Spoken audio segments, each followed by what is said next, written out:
लगा दीजिए। जाइए आंख को क्या चलिए ध्यान रखें।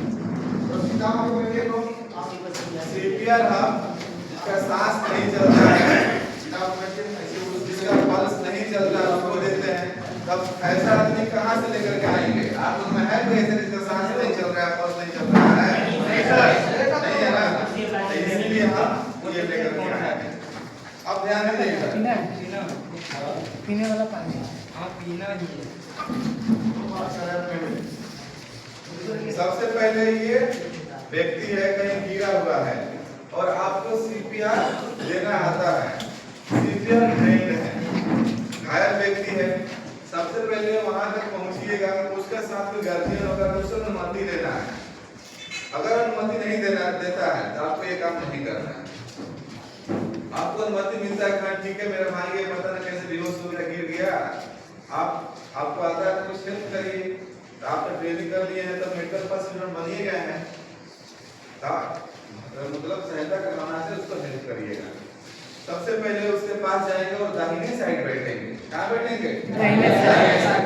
दाहिने साइड बैठने का मतलब ये है, अगर हो सकता है, कभी क्लियर नहीं कि सीपीआर देना है, यदि हो सकता है कि इसका सांस नहीं चल रहा हो, इसका हार्ट बीट नहीं चल रहा हो, तो सीपीआर देना होता है। तो सीपीआर देने के लिए हम चेस्ट पर कंप्रेस करते हैं और दबाने का मकसद क्या है? आपका हार्ट दबना चाहिए जी। हार्ट कहाँ रहता है? 75% बाएं रहता है। जब दाहिने बैठेंगे तो बाएं दबाने में आसानी होगा। कंसेप्ट क्लियर है? इसलिए हम दाहिने बैठते हैं। दाहिने घुटना के बल बैठ गए और लगता है कि यहाँ पे दलदली जगह है, यहाँ पे गदा है, तो वहाँ पेशेंट को नहीं सुलाएंगे। पेशेंट को कहाँ रखेंगे? ठोस और समतल जगह हो, क्योंकि चेस्ट हमको दबाना है। गदा को दबाएंगे तो चेस्ट दबेगा, नहीं दबेगा ना, गदा दब जाएगा। रख दिए, समतल जगह है, ठोस जगह है, घुटना तल बैठ गए। सबसे पहला काम क्या होता है? अलर्टनेस चेक करना, सचेतता की जांच करना। कांधा पे 3 बार थप्पी लगाएंगे, ये आगे ऐसा क्या हुआ बोलिए, उस व्यक्ति से बातचीत करने का प्रयास करेंगे। यदि वो व्यक्ति होश में रहेगा तो आपसे बात करेगा, हाँ हमको यहाँ चोट लगा है, यहाँ दर्द कर रहा है, तो जो परेशानी बता रहा है उसको आप ट्रीटमेंट दीजिएगा। यदि कुछ नहीं हो रहा है तो आपको समझना है कि पेशेंट अनकॉन्शियस है। जैसे ही आपको पता चलता है कि अनकॉन्शियस है तो आपको अलर्ट ईएमएस कर देना है। नजदीकी अस्पताल को कॉल कर देंगे या एम्बुलेंस को फोन कर देंगे। एम्बुलेंस वाला पूछेगा कि कहाँ पे घटना है, आने का रास्ता क्या है, उसको प्रॉपर बताना है। और लास्ट में भी बोलना है कि आपको आने तक मेरा नंबर यही रहेगा, ठीक है? इसके बाद एम्बुलेंस अपना आने का काम करेगा। उसके तुरंत बाद सीएबी की जांच करना है। सीएबी हम सीएबी इसलिए बता रहे हैं, तो हम एबीसी बता सकते हैं, लेकिन सीएबी में सबसे सी क्या है? इम्पोर्टेंट है, इसीलिए पहले उसको रखा गया है सी। सी पर होता है सर्कुलेशन। क्या होता है? सर्कुलेशन।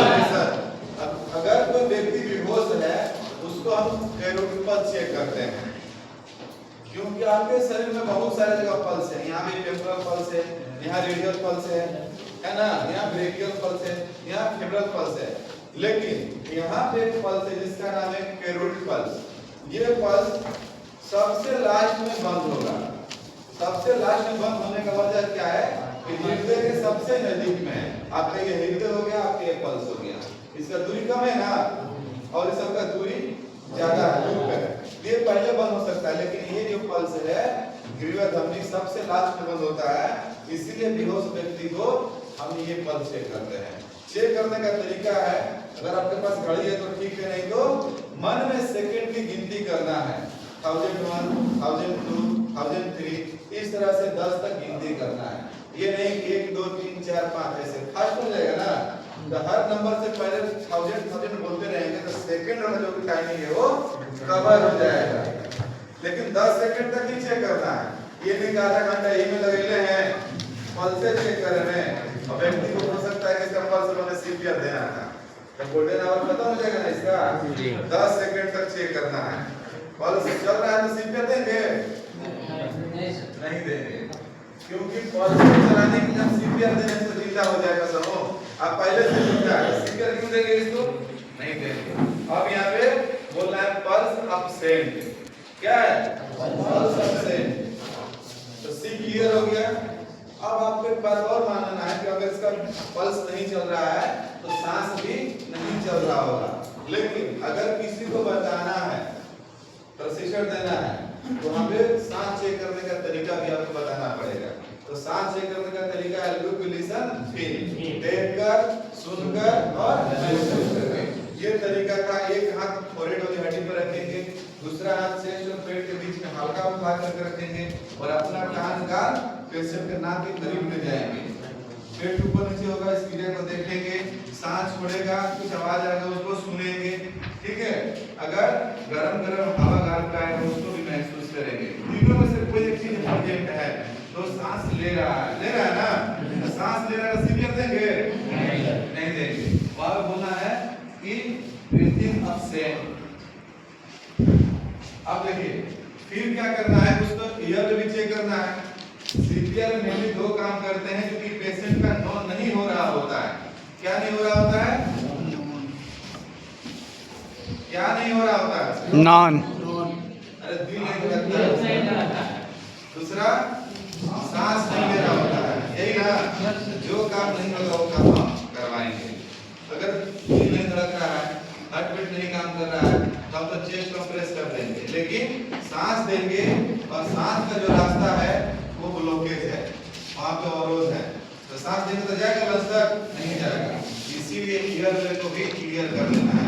ईयर वे क्लियर करने का दो तरीका था, हेड टील चीन ऐसे करके खोल लेंगे। ठीक है? अगर खुलता है ठीक है, एक केवल मेडिकल केस नहीं खुलेगा। ट्रूमा केस है तो प्रॉपर पेशेंट के पीछे जाएंगे और फिंगर को इकट्ठा ऐसे कर लेंगे, एक साथ चारों को, अंगूठा को अलग छोड़ देंगे, चारों फिंगर को एनामेल की हड्डी में अंदर ला करके प्रेस करेंगे और अंगूठा को टूटी पर रख करके बाहर की तरफ प्रेस करेंगे। इसको बोलते हैं जैक थ्रस्ट। क्या बोलते हैं? Jack thrust. ऐसे करने से खुल जाएगा। खुलने के बाद आपको देखना है मुंह में कि कुछ फंस गया है, जिभ उल्टा हो गया है, बालू कुछ है, उसको क्लियर करना है। इसको बोलते हैं एयरवे क्लियर। अब आई बात, आप कंफर्म हो गए कि इस व्यक्ति का पल्स नहीं चल रहा है, इस व्यक्ति का सांस नहीं चल रहा है, इसका क्या हो गया है? डेथ हो चुका है। लेकिन डेथ तो पहले प्रकार में, कौन सा प्रकार? Clinical death. आपके पास 4 से 6 मिनट का समय है इसको जिंदा करने का। यह एक अंतिम प्रयास है। क्या है? अंतिम प्रयास। कोई मेडिसिन नहीं है, इंजेक्शन नहीं है, किसी को सुई देंगे, दवाई खिला देंगे तो जिंदा हो जाएगा। एक प्रोसेस है, सिद्धांत है, जिसको अपना करके इस व्यक्ति का हृदय नहीं चल रहा है, उसका सांस नहीं चल रहा है, तो वापस करने का चांस मतलब करते हैं। ठीक है? अब देखिए हम सीपीआर देंगे। ये बीच की हड्डी है, ये सब रिब्स है ना? ये सब रिब्स है। बीच में सभी रिब्स को जोड़ रहा है, इसको बोलते हैं स्टर्नम। स्टर्नम जहां फिनिशिंग होगा, एंड होगा, वहां पे पॉइंट बनता है, उस एरिया को बोलते हैं जियोफाइट प्रोसेस। क्या बोलते हैं? जियोफाइट प्रोसेस। इस व्यक्ति का उम्र 9 से अधिक है। जहां पे जियोफाइट प्रोसेस है वहां पे अपना इंडेक्स फिंगर को रखेंगे, ये वाला फिंगर, इसी से ना सबको इंगित करते हैं जी। इस फिंगर को रखेंगे। यहाँ से फिर क्या करेंगे, 2 फिंगर ऊपर की तरफ नापेंगे। ये एलिमिनेशन दिखाई दे रहा है सबको? नहीं, गर्दन है। यहाँ पे फिंगर रख दिए, फिर 2 फिंगर क्या किए, ऊपर माप लिए। मापने के बाद फिर यहाँ फ्री हो गया आपका, इसको बोलते हैं मास्टर हैंड। क्या बोलते हैं? Master hand. मास्टर हैंड कहने का मतलब है कि आपका जो हाथ अधिक प्रयोग में लाते हैं वो आपके लिए मास्टर हैंड है।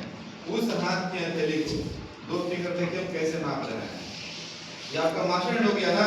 हो सकता है जो व्यक्ति लेफ्टी है तो उसका लेफ्टी मास्टर हैंड हो गया। इस हाथ की हथेली ठीक स्टर्नम के ऊपर रखेंगे, ना लेफ्ट रखेंगे ना राइट रखेंगे, क्या रखेंगे? स्टर्नम के ऊपर रखेंगे। आप सब लोग ऐसे हाथ करिए, हथेली को एकदम बाहर निकालिए, कांधा से लेकर कलाई तक बिल्कुल स्ट्रेट होगा, सीधा। ऐसे ऐसे बात नहीं देना, एकदम सीधा हाथ करिए। ये पार्ट निकलना चाहिए आगे की तरफ। निकला हुआ है, निकल गया जी। फिर दूसरा हाथ उसके ऊपर रख करके फिंगर को लॉक कर लीजिए। ध्यान देना है कि कंधा से लेकर कलाई तक बिल्कुल सीधा हो, एल्बो फोल्ड नहीं होना चाहिए, एकदम सीधा करो ऐसे, ठीक है। जी ये अब दबाव डालने के लिए हम तैयार हो गए। अब छोड़ दीजिए। अब क्या करना है, इसको दबाव डालना है।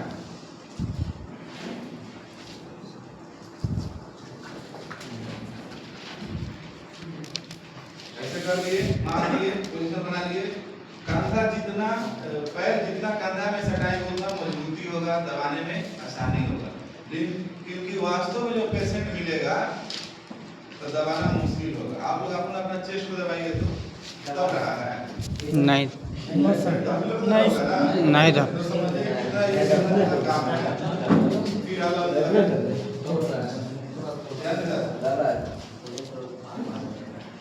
इस तरह सब क्या करना है कि 30 बार दबाना है।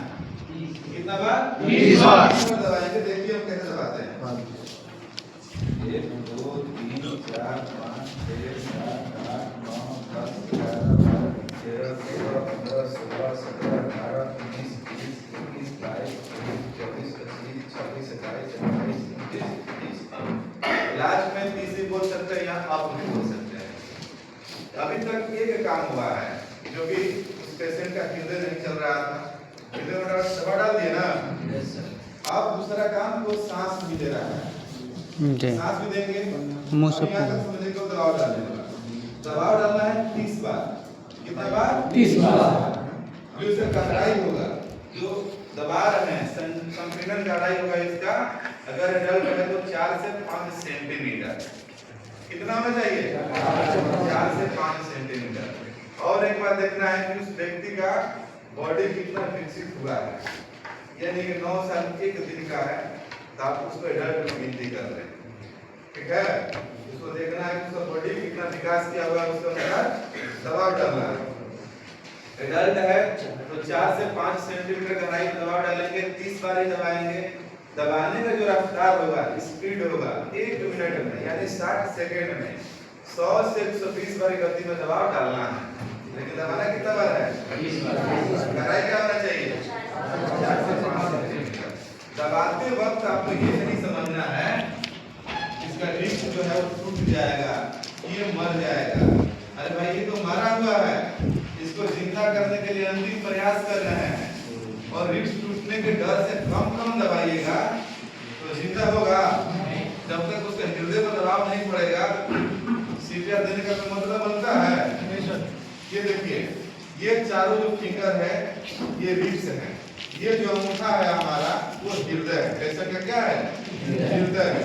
आप सीपीआर दे रहे हैं, डर रहे हैं कि रिब्स समझ टूट जाएगा, हृदय पर दबाव पड़ ही नहीं रहा है, सीपीआर देने से कोई मतलब नहीं बनता है।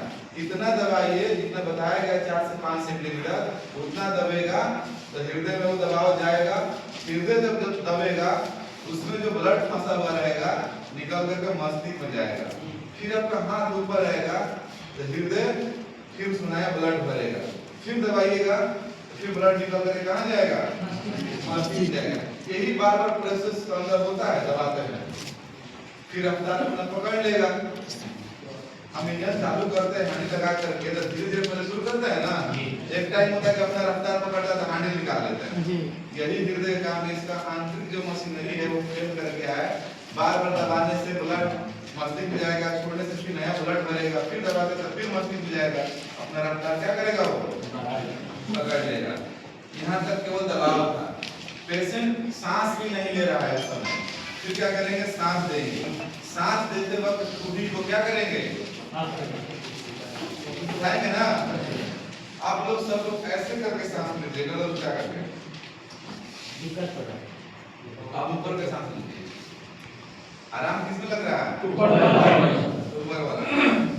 तो पेशेंट को भी हम खूबी का बता देंगे नहीं, जो सांस लेंगे ना ऐसे करने से ट्रेकिया बेंड हो जाता है। ये का जो रास्ता है वो बैंड हो जाता है। तो सांस लेंगे तो मुंह में ही फंसा रहेगा, लंग्स तक नहीं जाएगा। और ऐसे करने से ये खुल गया। फिर क्या करेंगे? नाक को बंद कर देंगे। ऐसा नहीं कि जो सांस दिए और नाक के माध्यम से वो बाहर निकल गया।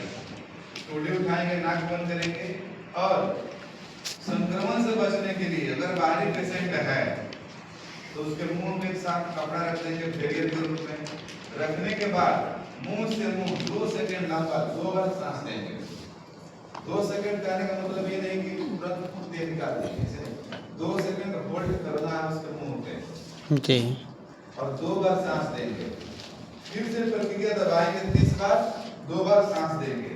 30 दबाना, 2 बार सांस देना, ये 5 बार करेंगे।